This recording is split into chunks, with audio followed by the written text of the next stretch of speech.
When I met my wife, I was probably 15. I was 14 years old when I met my husband. We were both about 7 or 8 years too young to be dating. We met when we were young teenagers. We have 2 daughters. Alana is the oldest and Melissa is the youngest. I have been married for almost 39 years. I'm 60 years old and I have Alzheimer's. I was crushed to hear that my husband was diagnosed with Alzheimer's, especially at such a young age.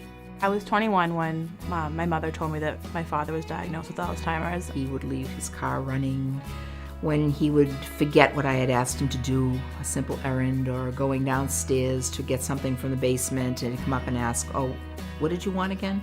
I probably first started noticing with my dad 3 years ago. I think you could just tell work was getting a little more difficult and just around the house, little forgetful things here and there. That's what's so not natural, is that you have a life that's filled with spaces that were filled before in your husband's mind, things that knowledge and understanding, and that's just not there anymore. And you know you have to provide that for the rest of his life. A support group can make all the difference for a family who's living with Alzheimer's disease. Alzheimer's can be a really isolating disease, and families feel very alone, and the opportunity to meet with other families in the same situation is incredibly empowering. The support group's great. I mean, my dad comes home raving about it, and during the day he's excited to go.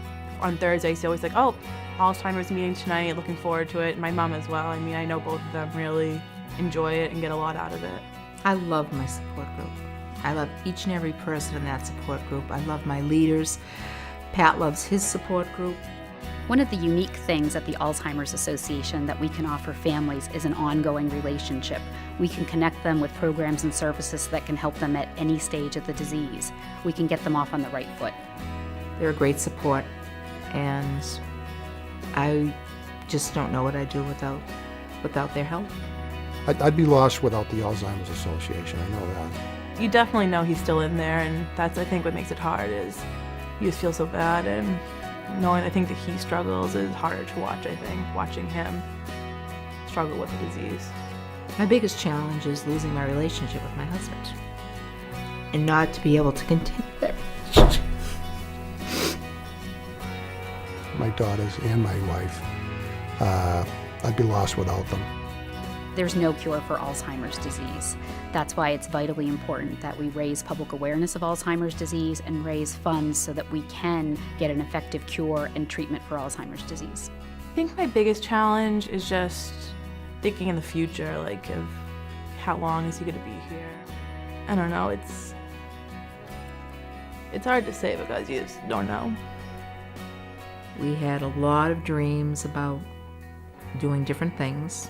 So now, based on the disease, it's financially going to be difficult.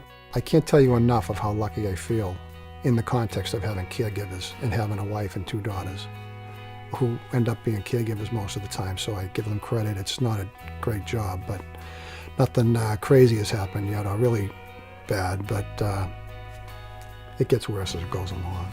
I have reason to hope that through research and money raised for that research, I have reason to hope that my children will never get this disease. I want Lyndon to be around for as long as possible, too, so my daughters have at least one parent. People have to know that the Alzheimer's Association is there for anyone who needs their support. They make themselves accessible to everybody. We need to continue to push for more funding for research, for more public support from policymakers to make changes that will improve the lives of people with Alzheimer's disease. I have good reason to hope because the Alzheimer's Association and everyone I understand is working on a cure. I hope they come up with something. It's not going to be fast enough for me, but if it's fast enough for my wife and daughters, I'll feel like I hit the lottery. Our vision is a world without Alzheimer's.